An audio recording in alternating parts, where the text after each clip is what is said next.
Welcome to Free Living with Nastasha. In today's video, I will be interviewing Nokwazi Kula. She's got her own organization, which she will be telling us about. She also runs her own community garden, which is beautiful, and I'll be showing you a little bit more about that later. Nokwazi, I've got a few questions for you, but first, can you please introduce yourself and also let the people know the organization's name and why you started your organization? Okay. My name is Nokwazi Kula Marthinus. I live in Badale, Mfuleni. Mfuleni is an area that is underprivileged. It was like formed by people who moved from Case River, Eastern Refill. They were moved to Mfuleni. So it was like a little place before where people they know each other. But now it has grown. You've got your Strange, you've got your Tairita, you've got your Nyanga, you've got your overback people that are here. But all those people that are coming from this area, they are people who are unemployed, people who are, I would say, others disabled, others have got their own chronic illnesses. But it's a beautiful community because we care for each other.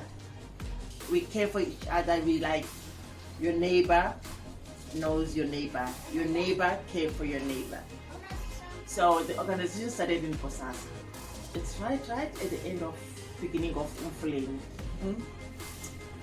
I don't know, but it happened that my heart was in the community.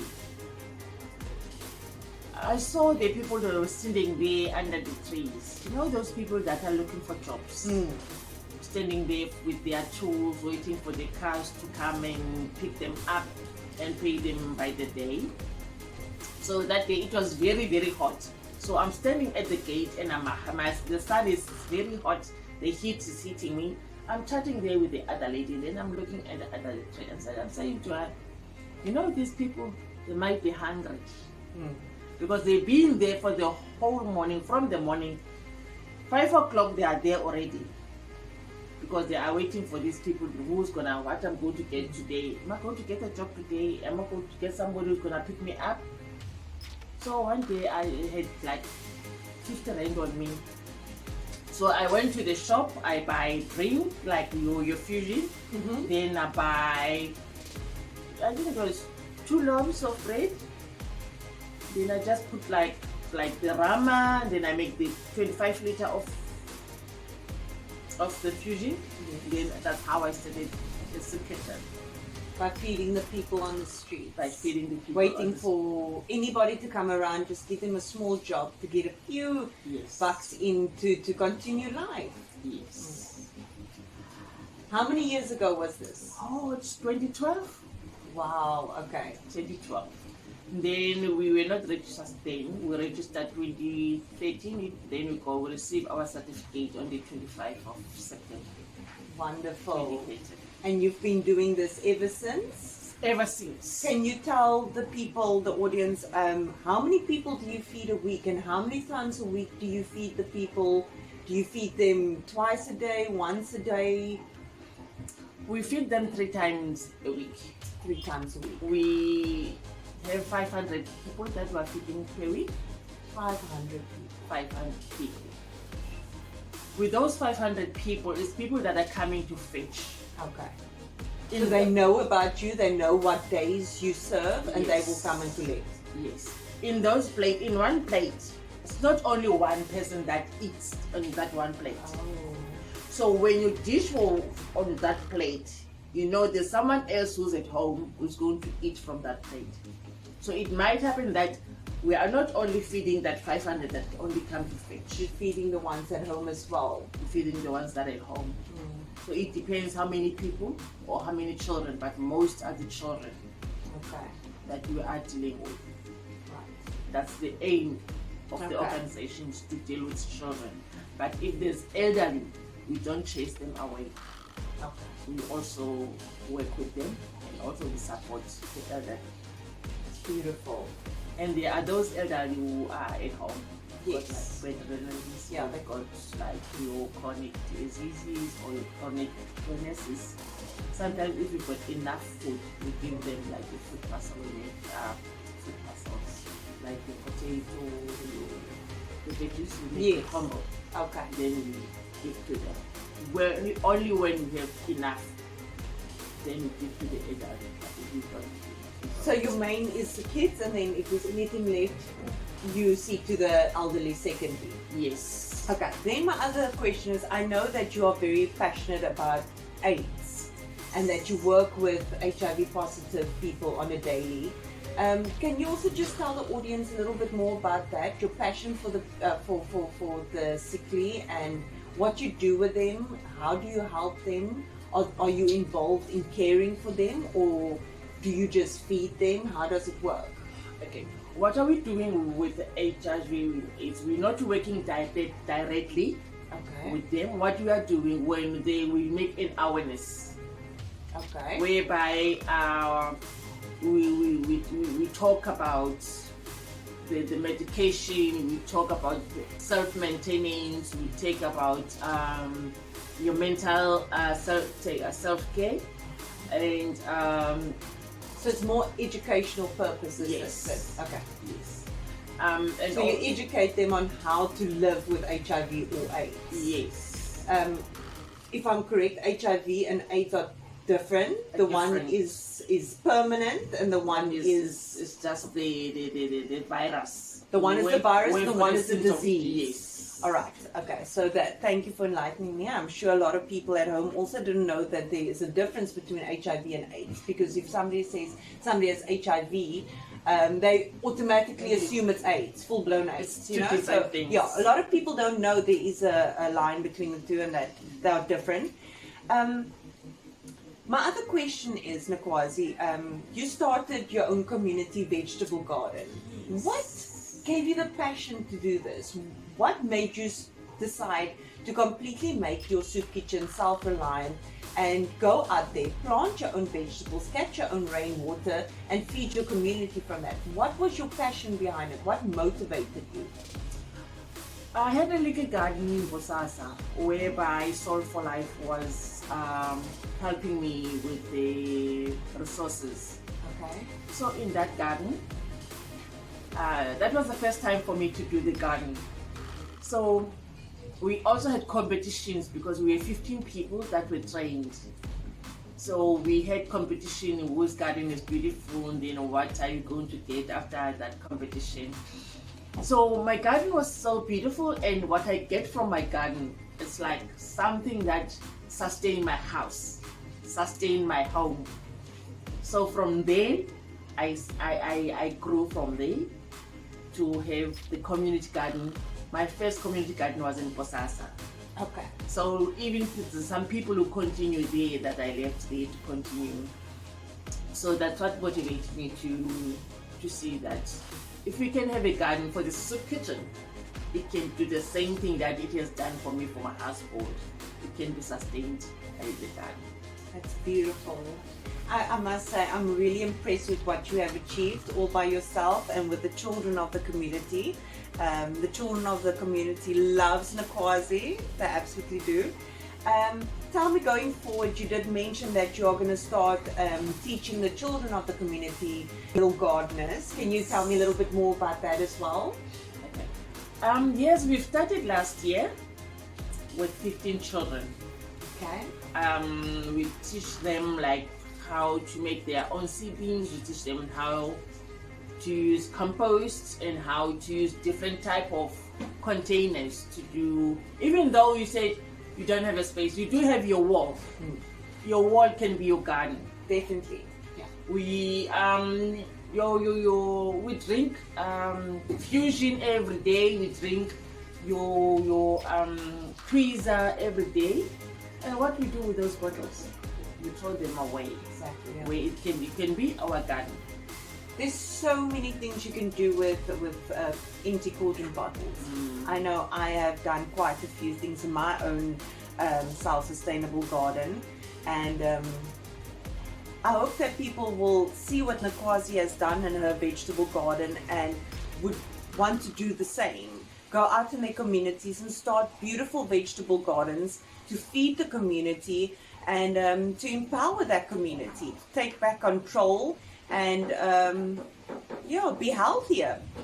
It's absolutely healthier way of living, knowing exactly what you planted, what goes into that soil, and it gives you peace of mind as well. I know I sleep much better since I've started my vegetable garden, because it's just reassurance that I will always have something to put on the table, no matter what circumstances I find myself in. It also like me, it does help me in a way whereby, like, I'm a person with got arthritis. Okay. But I don't get like your cramps, your being stiff, because I'm always like Busy. It's good exercise. And nature's healing. Touching soil, working in your garden, it's very healing Very and very healing. calming. People with anxiety will be surprised to know how much how beneficial your garden can be to your well-being. Because I know when I've had a bad day, I could take my frustrations out in my garden, and I actually accomplish so much more after a long day in the garden. I just feel fresh. I'm She's saying fresh. you well. Nokwazi, so let's get to our last question. What do you want to achieve with your vegetable garden and with your organization moving forward?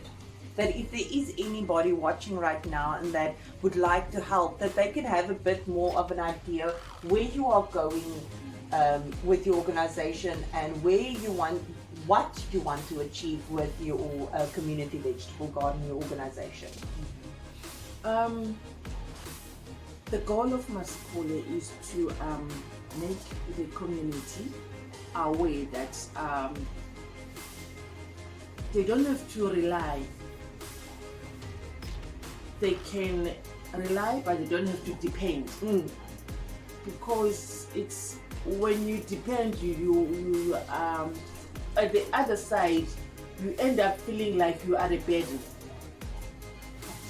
But if you also like have your way of meeting that person who's helping you halfway, you have your self-esteem, you have the way of thinking where you want to go, where you want to be. So Masikole is there to guide the community. There is a way for us as human beings to maintain ourselves. The next person can only take the gap that you cannot reach, or maybe where you are not reaching, where you're going, but that person can reach before you can get there. Masikole is there to help people to know how to sustain themselves. And the achievement is that if I can see one person become skilled and sustain the household, just one household becomes sustainable, I would know that I have achieved, Masikole has achieved the goal of teaching the people to sustain themselves. Because as the years go, it's not all the same every time. This year might be better, next year it might be worse. Yeah. So if I can maintain myself with the little garden that I have, I would not have to complain and wait for the government to work for me or to bring something for me. I can do something. So the other person can too. Yes. That's what Masikole is about. That is absolutely beautiful. I love your vision that you have. I love what you are busy with. We appreciate what you are doing for your community. It's really amazing what you have achieved so far. And I know that you're going to take it much further. And I'm so excited to be part of your journey with you. And I will help wherever I can. This is going to be amazing. And I'm so excited to see where we are 2 years from now. So May God bless this opportunity that we have. May everything we touch flourish, and may it just be successful, and may we teach a lot of people how to be self-reliant and completely independent from government and corporate control. That is most important. If we can start taking care of ourselves in every shape and form, we can build a greater South Africa together. Thank you so much for joining me today and giving me a bit of a glimpse into your reality and your organization and your day-to-day life. And I will definitely be back soon to interview you again. We're going to take a trip down to the vegetable garden and show the viewers exactly what it looks like and what you have achieved in less than a year, that people can see it's completely achievable. In 1 year you could be feeding your whole community, and that is what I would love to show the people today. So thank you, and God bless. Thank you.